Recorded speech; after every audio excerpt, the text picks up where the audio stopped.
ओम गंगणपते नमः। ओम गंगणपते नमः। ओम गंगणपते नमः। श्रीमद् नारायणाय नमः। 10वां अध्याय।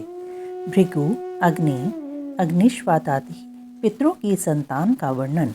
श्री मैत्रेय जी बोले, हे मुने, मैंने आपसे जो कुछ पूछा था वह सब आपने वर्णन किया।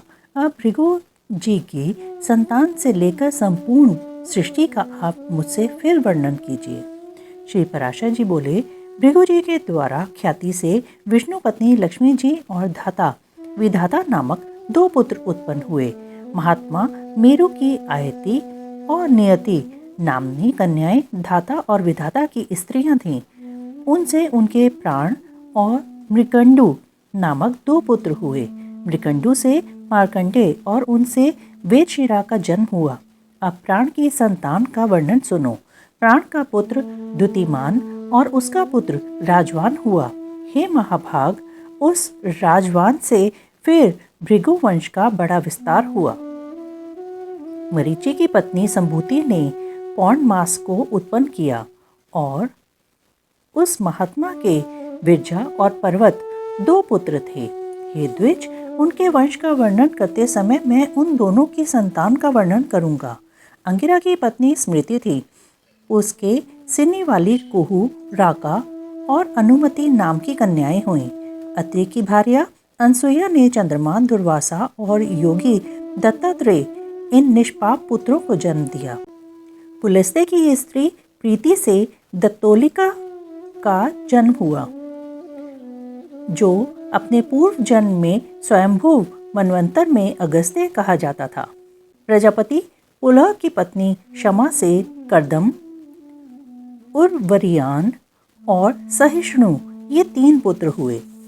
क्रतु की संतति नामक भार्या ने अंगूठे के पोरुओं के समान शरीर वाले तथा प्रखर सूर्य के समान तेजस्वी वालकिल्यादि 60,000 उधर रेता मुनियों को जन्म दिया।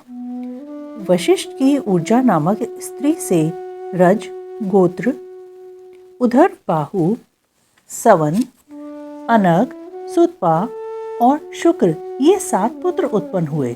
ये निर्मल स्वभाव वाले समस्त मुनिगण तीसरे मनवंतर में सप्तऋषि हुए।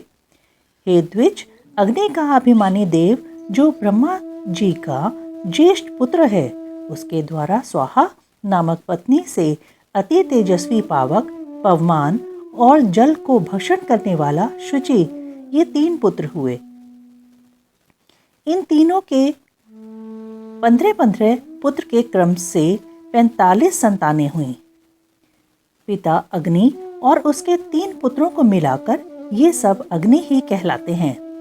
इस प्रकार कुल 49 अग्नि कहे गए हैं।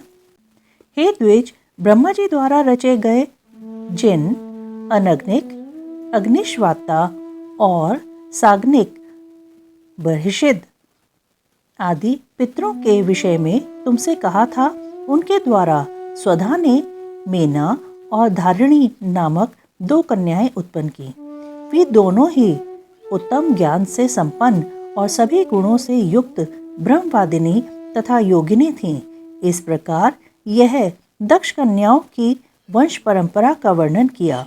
जो कोई श्रद्धा पूर्वक इसका स्मरण करता है वह निसंतान नहीं रहता।